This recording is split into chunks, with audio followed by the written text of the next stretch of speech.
Hey guys, welcome back to my channel. So guys, అందరూ అడుగుతున్నారు కదా డాగ్స్ కి ఫుడ్ ఎట్లా ప్రిపేర్ చేస్తున్నారు, కొంచెం వీడియో చేయండి అక్క అని అడిగారు. సో అందుకైతే ఈ వీడియో చేస్తున్నాం అనమాట.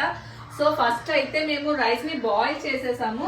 బాయిల్ చేసేసి అందులో కొంచెం టర్మరిక్ పౌడర్ వేసి వాటర్ పెట్టుకొని దీన్ని హీట్ చేసుకుంటాం అనమాట. హీట్ చేసుకున్నాక చికెన్ నేను ఆల్రెడీ తీసుకున్నాను, కట్ చేసేసుకున్నాను. ఎప్పటికప్పుడు ఫ్రెష్ గానే మేము తీసుకుంటాము.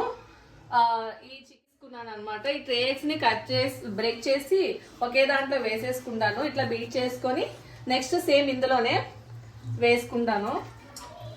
కొంచెం టర్మరిక్ పౌడర్ వేయాలి చాలు. ఇంకా సాల్ట్, కారం ఇవేమి యూజ్ చేయకూడదు డాగ్స్ కి, అది మంచిది కాదనమాట హెల్త్ కి. సో ఆయిల్ కూడా మేము ఏమి వేయమన్నమాట.